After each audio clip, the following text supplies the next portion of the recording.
The UN is now considering a ban on gay conversion. So we've got some info on gay conversion for you.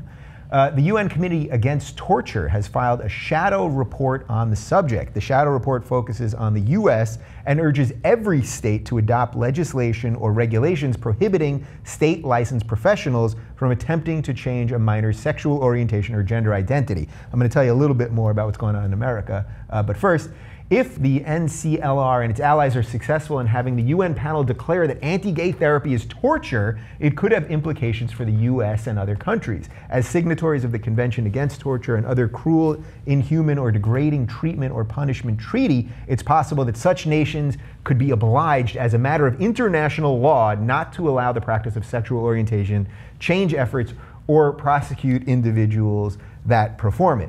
So interestingly here, now first off, there's a lot of questions as to whether the UN can actually do anything, and they pass all these resolutions and then not much changes. They've got awful countries on human rights boards and all kinds of nonsense that we talk a lot about.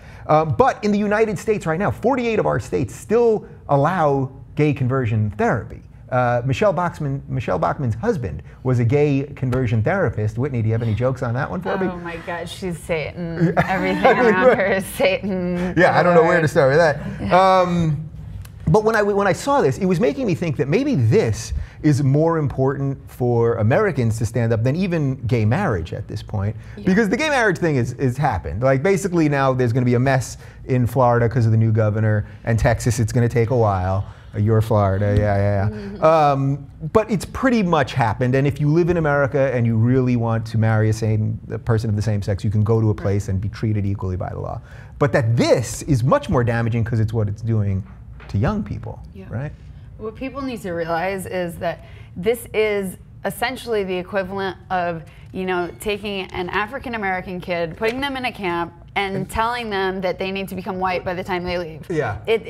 People need to realize that this is not something that is by choice. You are born this way, and that's what it is. It's the equivalent of changing race or anything like that. It can't be done. Yeah. And so therefore it is torture because it's impossible to create another. Well, and it's also torture because, I mean, look at the methods that they use for Horrible this. methods. The electroshock therapy. So they literally show that person. So if it's a gay male, they show that person gay porn, and then electrocute them so that eventually, or they give them drugs or something to make them nauseous so that they're actually throwing up and physically ill at the sight of these images. And then of course they'll do the opposite where they show them, heterosexual things and make them happy or feel good or touch them inappropriately.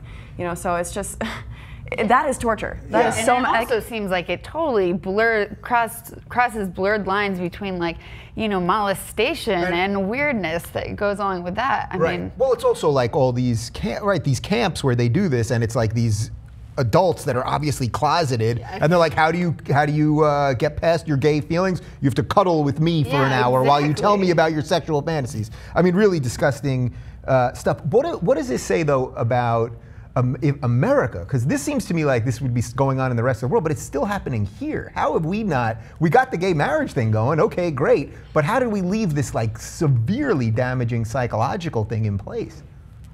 I mean, that's a good question. I don't know. Like it baffles me that is still going on today. I mean, it's still going on because of the fact that the people that are getting sent to these camps are children and people that are not spoken for yet. With gay marriage, we're adults, we're outspoken, we have opinions, we're taking action. These are kids that don't have an outlet. They don't have somebody to turn to. They don't have help, to reach out. That's an interesting point. So there's something like not sexy about it. I don't know if that's a bad word, I suppose, but like something about like gay marriage, you can see adults.